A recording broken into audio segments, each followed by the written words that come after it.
Hi, I'm Naguset. I'm the Executive Director of the Native Women's Shelter, and I'm here with my son, Mahikan. Say hi. Hi. We are coming up to the 10th year anniversary of the Truth and Reconciliation Commission. There have been many calls to action, so we decided to come out to ask people about the TRCs. We want to know from people whether or not you've actually are aware of them, how many have been implemented, and what people are doing towards reconciliation.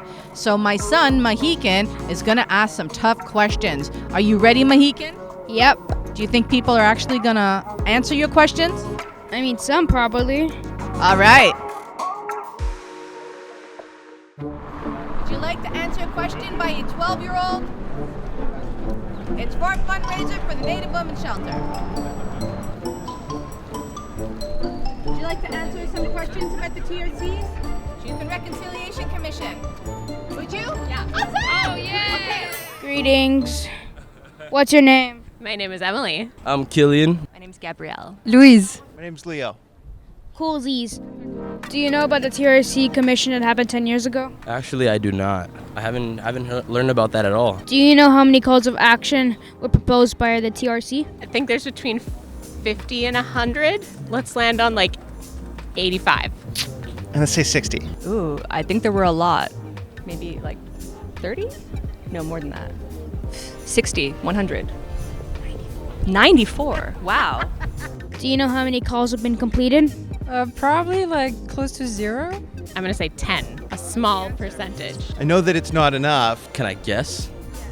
I'm gonna say maybe 50% of the 94. Am I right? Or how many? 15. Wow, that is not a. Not a lot. Why do you think they haven't been implemented? So it takes a lot of change, a lot of political will to do that, to be willing to put those goals in the forefront and make sure that they happen. I think there's a lack of civic engagement and understanding of our Indigenous people in Canada and our Native folks. I think people are too caught up in their own head and don't want to know the history of Canada, and not just the history, but the current lived experience of Indigenous people.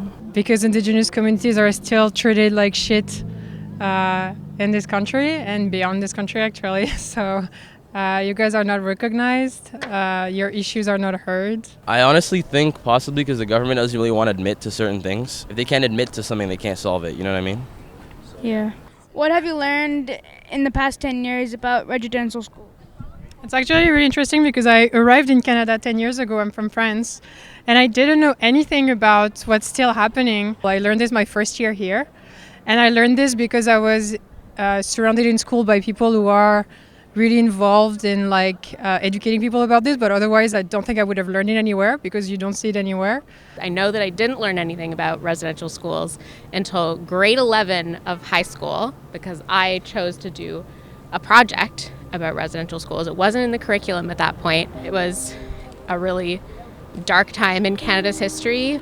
The Canadian state showing up to reserves and homes to steal kids in order to integrate them to the Canadian population. Children were forcibly removed from their families and couldn't learn their language, that there were experiments done on children's nutrition.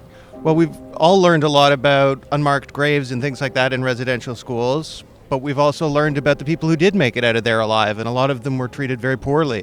A lot of them, because they were torn away from their families, they don't have a lot of models in their lives of how to be great parents, which their parents would have known and their parents would have known. A lot of that got disrupted by the residential school system because it was violence against families themselves that was being conducted. I think it deserves more of a place in our history classes so that everybody knows what happened. What is one step you can take towards reconciliation? I can't read it. I can't pronounce that word. Reconciliation. Reconciliation. Well, educate myself more. That's I guess the first part. The second part is to talk about it to my peers and to people around me. Action for what happened in the past, but I also think that once that is completed, which I hope it is, then we can move on and stop looking at each other as Black person, Indigenous person, or Asian person, and become a society as one. I think listening to Indigenous people and what they need and what they ask for, to search for our missing and murdered Indigenous women, and to respect all of the treaties that are not being respected by our government. I'm not Indigenous, and the most important step I think I can take is to continue learning, to continue listening, and to try and be a resource and to be helpful where I can. I don't think that I'm in a spot to be dictating what sort of steps I need to take. Yeah, it's very depressing. Sorry about that. I guess my ancestor really did you badly, right? Thank you. Have a good day, sir. Have a good day. So, what did you think of this whole asking people questions on the street? I mean, it's hard to get people. Are you surprised? Not really. Do you want to do this again? Do we get paid? Yes, of course, I will pay you personally. We really hope to see you this year at the Spirit Walk. We have a target number this year of $50,000. It really is about reconciliation when people come to the Spirit Walk, because it shows that y'all want reconciliation and this is the way you can do it. Some of the calls to action are not necessarily something that you as an individual can do, but showing up for the Indigenous women and children and walking and raising money, that's awesome. And we really appreciate you and really hope that you'll come out in big numbers.